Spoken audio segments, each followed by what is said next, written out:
Something special, unforgettable. 50 Cent, just stand.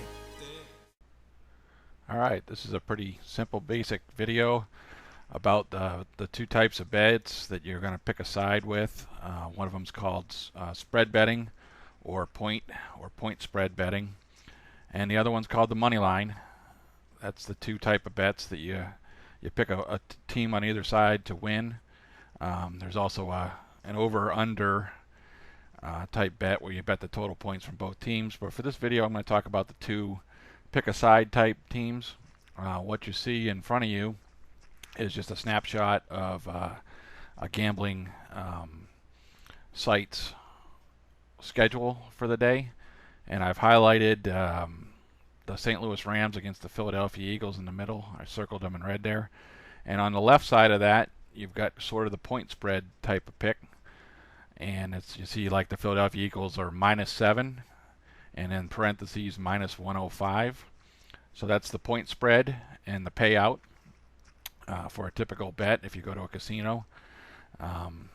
And the one in the middle is the -230. That's your money line. And of course the Rams are an underdog. They got a +7, -115 for the payout, and a +190.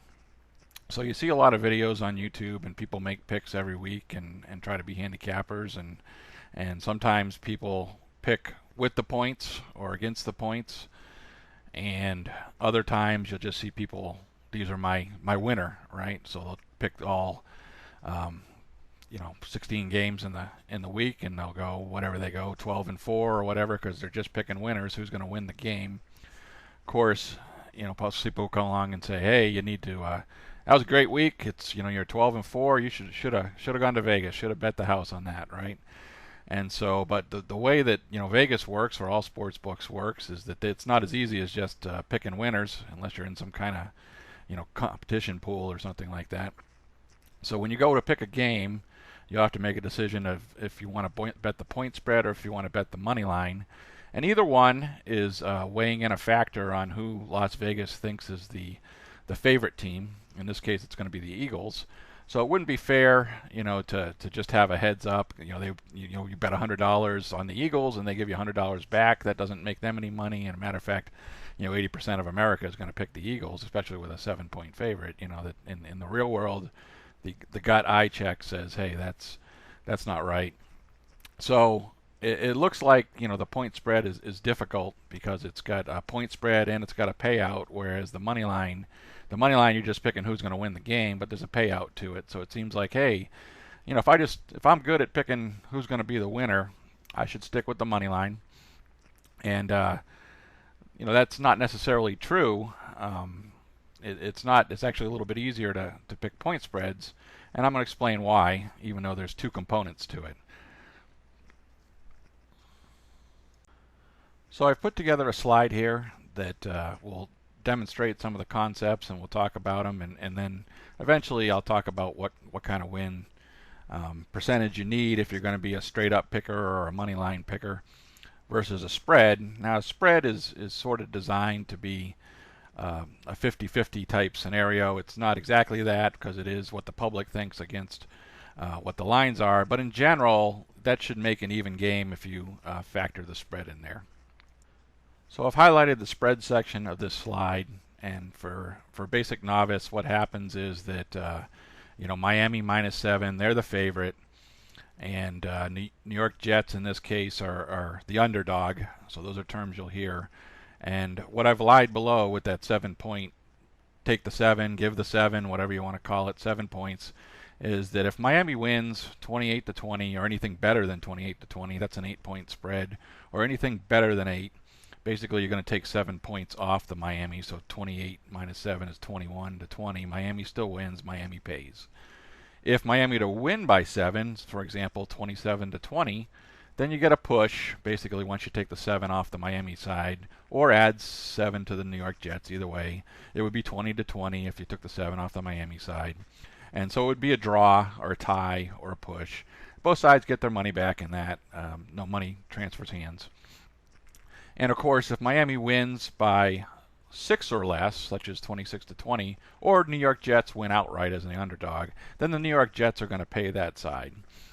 So that's the way the spread works. It has a factor in there, so you just add or subtract those points off onto the total.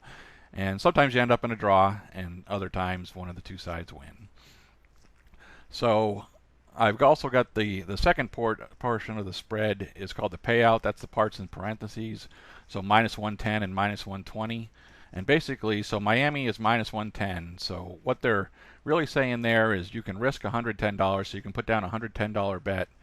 And if you win, with the 7 points, you win 28-20, then Miami pays. Then you'll get $100 profit back. So basically, you'll have $210 in your pocket. And so that's the way that the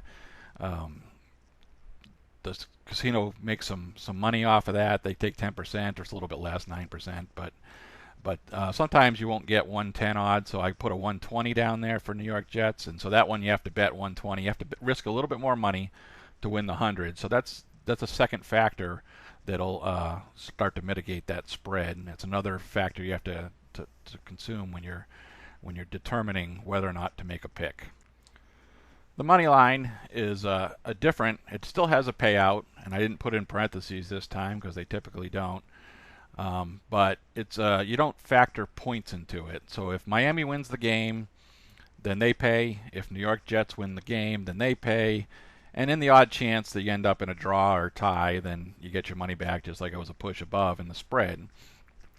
So again, you've got different money lines. Minus number works exactly like I said above, which is, so in this case, Miami is the favorite, and you can bet $300 to win 100.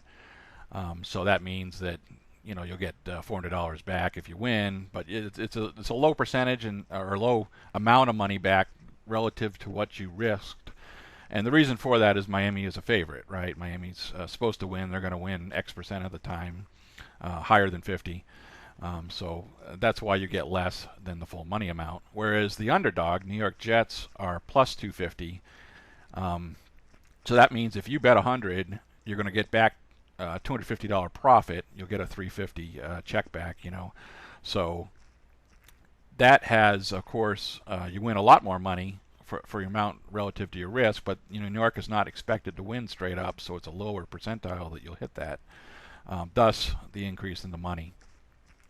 So that's how a money line differences on that payout.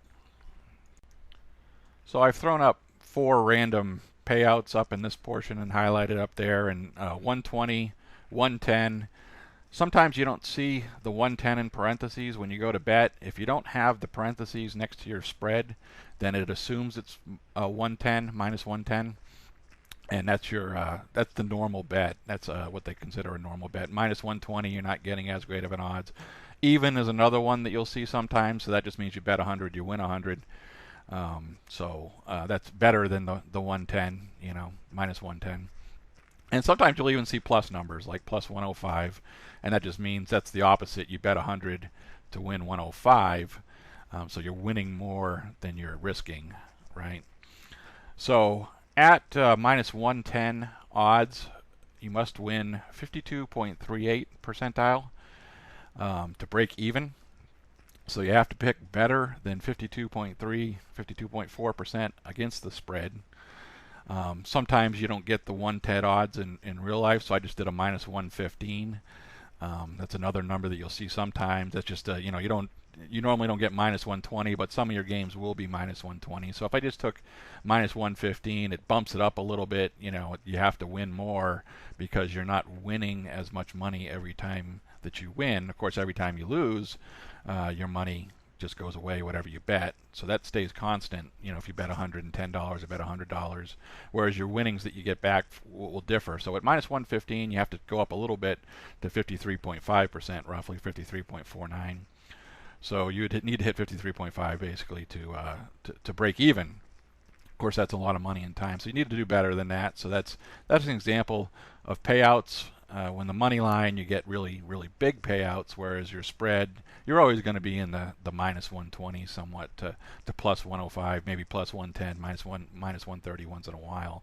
but more consistent on the amount of money when you win back. But the money line can be drastically different if you're picking favorites or you're picking underdogs.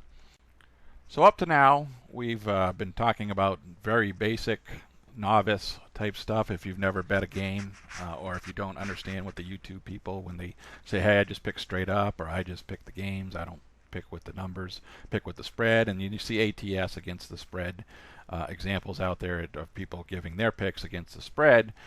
And so what I've drawn up here in the corner, and I've highlighted a couple columns, but it's a matrix. And so even though in the money line you're not doing any spread calculations, you don't have to account for it, usually your money lines will account for the spread, point spread, or the difference that people think that, how much of a favorite you're going to be. Somebody who's got a point spread, I've got -10, -7 in that first column. And so -10 is a pretty big favorite. I'm only doing the favorites in this particular column. If you do the underdogs, you can flip it over. You'd be +10, right? Instead of -10. And I go down to -2. I just took some random samples. I didn't do every single point. But what you see in the favorites money line column, which is the first highlighted column, are approximate money lines that you would see when the spread is -10 and -7. These will vary a little bit, so that's again part of your shopping and stuff you do. That's some of the work that you can do, is decide whether or not you should pick. But if you're let's take the -7 because that's pretty easy math. You're getting -300, so you're gonna have to bet $300 to win 100. So that means if you win once, you win 100. I'm sorry, you win. Well, if you lose once, you're going to lose $300, which means you need to win 3 times at $100, so to make up, to break even. So if you lose once and win 3 times, you'd break even. Of course, if you win 3 times and lose once, that's 3 out of 4. That's where I get the third column out there, 75%. So that's, if you're picking favorites, that's the percentage that you need to hit at that point spread or at that money line in order to break even. So at a minimum, that's what you want to do. So if you always pick favorites that are -10, you need to hit 83% of your picks. If you do -7 games, you're going to need to get 75%, and it goes down. Of course, the less the point spread, the more even the two teams are. And so at -2, you'd only need to hit 56 percentile. So you're getting pretty close to that -115 or that standard point spread. But you never quite get, spread betting, but you never quite get down there. So next to the need percentage, I've got another column which says, hey, in the last 30 years, if you were a favorite by 10, what has been the actual win percentage of the teams that have been favored by 10? And what you'll see is it's just a tick below what you need. And so that's always a problem, right? So you have to be selective. But if you just picked every team that was at -10 and picked them as the favorite, you'd win 81%. You need to win 83 to break even. You lose a little bit of money, and that's how the casinos stay in business, or the sports books. So you'll see that 75 is just a tick below 71 for -6. Everything's just a tick below there. So in general, if you played every single game at those particular spread percentages, you're kind of set up just to lose a little bit of money, and that's kind of normal. Of course, in the real world. And so in the last 3 columns to the right, there's an underdog, and those are just the first 3 columns were favorites, and the second 3 are underdog. Of course, you're winning. You're getting positive payouts for the underdog, so you get +400. Again, you need to you only need to win 1 game because you're betting 100 to win 400. So you could lose 4 games and win 1 game, and that's where I get that 20 percentile, and you'd break even. So the percentages are much lower for an underdog. If you pick a lot of underdogs, of course they're not going to win over 50% of the time. So what you see in the last column is you see the percentage again, or a tick or 2 below what you want, except for -3. And so this is always the classic why you should play a money line. You get this advice from a lot of people, and there's some truth to it. Is that hey, if you're you'll get people will quote percentiles that if you're at those real tight games, that if you got a -3, the favorite could win by -2 or -1 if you pick the spread, and you'd lose. But most of the time, if you're picking dogs or you're picking, winners, they're going to cover at that -3. So if you're an underdog, and you'll tend to win more often than you'll cover at -2, -3. So you might as well get plus 165 odds instead of picking the spread at +3, -110, where you just make $90 on every 100 or 100. You bet 110, you get 100 back. So it's a smaller percentage. Whereas if you pick the money line at +3, or to just go money line is 165 or 150, whatever you get a huge amount of money, much different payback. And so the percentages kind of work out that way. And it's kind of true, because in the real world, you only need 37 at 165. If you were 150-ish, you need a little bit higher. But your win percentage is up at 42. And I marked those in the red font. So there is some truth to that, and that's usually what sucks people in. Then they just end up picking winners and picking the money line all the way along the way. And so you'll usually bet, if you bet all the games, obviously the point spreads aren't going to be just a certain category. So it's really difficult. You got to average these up, which is why I said it seems it's simpler than the spread, because you're just picking who you think is going to win in your gut, right? Who should win the game outright, right? But there's different bands of these and these averages and all that kind of stuff. So it's really something that you have to take a look at if you're going to bet, outside just that +3 underdog scenario. If you go down a little bit from where that highlighted red circle is that showed you that +3, I did an average favorite. So over the 30 years, if I took away the pick'ems, which are 0-point spreads, the money line was even per se. As long as there was a favorite, anywhere from -1. I think the biggest favorite I've ever seen in the 30 years was like -26.5. Of course, they didn't cover, but they did win the game, of course, at that kind of favorite. So the average favorite has been -5.5, and if you just stick with point spread games that were 10 or less, it drops a little bit because you don't have those wild -26s and -15s or super double-digit underdogs or favorites. The favorites would be at 10 or less, it's -4.75. So if if you picked every single game, you can see I've got -6 and -4. -6, if you pick favorites, you need to get 71 percentile, and -4 is 67. It's kind of a logarithmic, not a straight line. So if I were to do -5.5, I'm going to be closer to that 70 percentile. Even -4.75 is pretty close. So what I'm saying is that if you're going to pick the favorite every week and just favorites, 16 games a week or whatever number of games are available, you're going to have to go in the 70 percentile range. Of course, that's not realistic either, because sometimes you're going to pick underdogs. Even big underdogs in your office pools or your straight up. You see that all the time. So it becomes a huge averaging craziness. Of course, there is no percentage that you need to get in money line to be a winner. If you just picked big underdogs, such as the -10, 10-point underdogs, +10, where you're getting the 400-ish type money line, you would only need to hit a little over 20%. You could be a 20% picker and you could make money, or at least break even.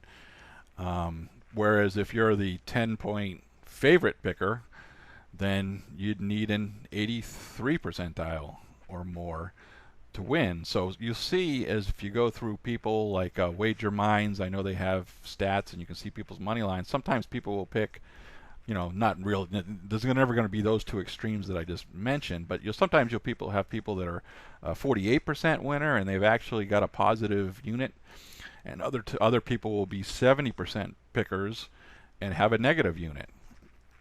So there is no advocate. It depends on who you pick and what the percentiles were, so it gets very, very convoluted. But if I were to just do my minus 5.5 or minus 4.75, just basically you're going to turn in, you're going to need to be 70 percentile, and you can drop that a little to say, okay, I could be 60 if I mix a lot of underdogs, but it's very, very like that. So I've got, what a normal 16 game week, and we just know our percentiles. This is usually what you see over in the office pools or the straight up picks. I'm 13-3 last week. Well, 13-3 is 81%. So I hope none of those games were at a minus, any 10 point or better favorites, because you're going to be losing money in that case. Mostly they're not, but if I just use favorites and that 70 percentile again, you really want to be going at least 12-4. And depending on the number of dogs, you could drop to an 11-5, but you need to be averaging that throughout a season, 12-4 with your straight up picks. And that's really, really tough to do if you've ever done it. Just practice it, look at some pools, and you'll just know that, yeah, you can go 10-6. Problem is, you go 10-6 one week, it's either got to have some dogs or it's got to add up to a higher number. And I've already given you, if you pick the favorite every single time, it's that column with the favorite straight up win percentage that you don't even add up to the percentage that you need to win money. So again, at the minus 6, it was 70.4. There's a small gap. If you look at that particular line, it's 71, and then the flip side of it at minus 6, and the flip side to plus 6 was 32. Well, those numbers never add up to 100%. There's a few percent extra, like 3 or 4% difference. So 71 plus 32. So you say, hey, where's the gap? Well, that's where normally those estimates. And Vegas is pretty good at setting point spreads. So that being said, I'm not a very good money line picker myself, but even just to figure out, you got to average every game and what you got, and you got to have that data. My data sources like Covers just don't have that data for this particular sport, for NFL. Other sports like hockey and baseball, you have to go with the money lines, and so you have to try to figure out those percentiles and look for weak spots there. But the spread is more like a 50-50 coin toss, and so you can, if you can see value in the spread, then it's easier to see the value in the spread and pretty more common than it is to try to shop the money lines and do that. With the exception that it is true if you're minus 3, minus 2 plus 3, plus 2.5 on the dog side, statistically you've come out just a bit ahead, but you can't bet enough of those games in a year to make a tremendous amount of money. But you would win some money. It's all about percentile, but they're trying to suck you in to do that. So at the end of the day, don't believe that all straight up pickers that do, are 12-4 one week, or they're 9-7, or they're, God forbid, they're 8-8 straight up. That's just a terrible. 8-8 is not good enough in spread betting. Never mind pick'ems. But you see this all the time. You see your YouTube or your anybody giving out handicapping results or picking their games, and they just have a week or two where they have that really low percentile and it drags their average down.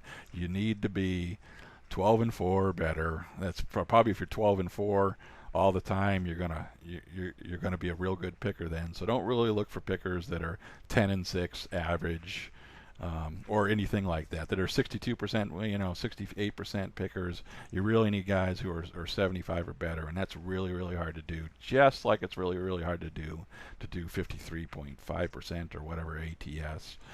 Most people can't do it. So and try it yourself if you're able to do it. You got a life on it. Otherwise, try to follow people who do pick a better percentage. But just be aware that people who are 75% pickers, they're definitely not ATS pickers. They're definitely money line pickers or straight up pickers, and that might not be good enough to win much money at all. All right, so that's a brief introductory and probably more math on the second side. On the back side, to give you a background as to these people making picks, or what you would need to do for the two money picks.